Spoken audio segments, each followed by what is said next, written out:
മിസ്സാണ് കേട്ടോ. എന്തൊക്കെയുണ്ട് വിശേഷം? പുറത്തുതാ നന്നായിട്ട് മഴ പെയ്തുകൊണ്ടിരിക്കുകയാണ്.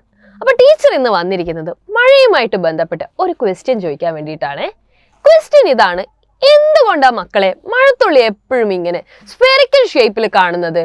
പലതരം ഷേപ്പുകൾ ഈ ലോകത്തുണ്ട് അല്ലെ. സ്ക്വയർ ഷേപ്പ് ഉണ്ട്, അതേപോലെ തന്നെ റെക്റ്റാങ്കിൾ ഉണ്ട്, പിരമിഡൽ ഷേപ്പ് ഉണ്ട്. എന്നിട്ടും നമ്മുടെ മഴത്തുള്ളി എന്താ എപ്പോഴും ഈ സ്പെറിക്കൽ ഷേപ്പിൽ മാത്രം കാണുന്നത്? വേറെ കുറെ ഷേപ്പുകൾ ഉണ്ടല്ലേ. പിന്നെ എന്താ മഴത്തുള്ളിക്ക് ഈ സ്പെറിക്കൽ ഷേപ്പിനോട് മാത്രം ഇത്ര ഇഷ്ടം തോന്നാൻ കാരണം? ഈ ക്വസ്റ്റ്യന്റെ ആൻസർ നിങ്ങൾക്ക് ആർക്കെങ്കിലും അറിയാവോ? എന്നാൽ എന്താണ് ഇതിന് പിന്നിലുള്ള സയൻസ് എന്ന് ഞാൻ പറഞ്ഞു തരാം. നിങ്ങൾ സർഫസ് ടെൻഷൻ എന്നുള്ള ഒരു വാക്ക് കേട്ടിട്ടുണ്ടോ?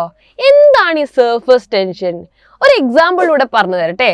നിങ്ങൾ എല്ലാവരും കുളത്തിലും അതേപോലെ തന്നെ സ്വിമ്മിംഗ് പൂളിലൊക്കെ ഡൈവ് ചെയ്യാറില്ലേ?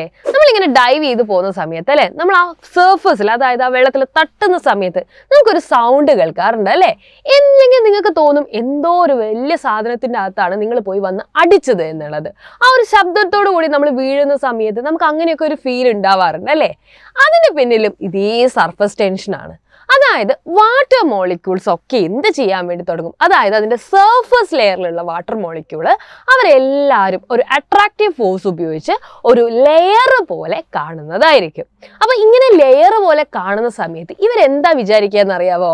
ഇവരെല്ലാവരും വിചാരിക്കുക സർഫസ് ടെൻഷൻ ഉണ്ടാവുന്ന സമയത്ത് എങ്ങനെയെങ്കിലും ആ സർഫസ് ഏരിയ ബെയർ മിനിമം ആക്കാനായിരിക്കും ആഗ്രഹിക്കുക. അതായത് സർഫസ് ടെൻഷൻ എന്താണെന്ന് നിങ്ങൾ ഡീറ്റെയിൽഡ് ആയിട്ട് വലിയ ക്ലാസ്സിലേക്ക് പഠിക്കും. പക്ഷെ ഇപ്പൊ ഇത്ര മാത്രം മനസ്സിലാക്കി വെക്കുക: നമ്മുടെ മഴത്തുള്ളി അടക്കമുള്ള എല്ലാ ആളുകൾക്കും എപ്പോഴും ആഗ്രഹം ഉണ്ടാവുക എന്തായിരിക്കും? സർഫസ് ടെൻഷൻ മിനിമം ആക്കി വെക്കാനായിരിക്കും. എങ്ങനെ സർഫസ് ടെൻഷൻ മിനിമം ആക്കുക? സർഫസ് ഏരിയ കുറച്ചാൽ മതി, എന്നാൽ സർഫസ് ടെൻഷൻ എന്തായിക്കോളും? മിനിമം ആയിക്കോളും. അങ്ങനെ സർഫസ് ടെൻഷൻ മിനിമം ആക്കാനുള്ള ഒരു വഴി എന്ന് പറയുന്നത് ഈ സ്പെറിക്കൽ ഷേപ്പ് സ്വീകരിക്കുക എന്നുള്ളത് മാത്രമാണ്. കാരണം സ്പെറിക്കൽ ഷേപ്പിലാണ് ഏറ്റവും കുറഞ്ഞ സർഫസ് ഏരിയ ഉള്ളത്. അപ്പൊ ആ ഒരു കാരണം കൊണ്ടാണ് എപ്പോഴും മഴത്തുള്ളി ഇങ്ങനെ സ്പെറിക്കൽ ആകൃതിയിൽ നമ്മൾ കാണുന്നത്.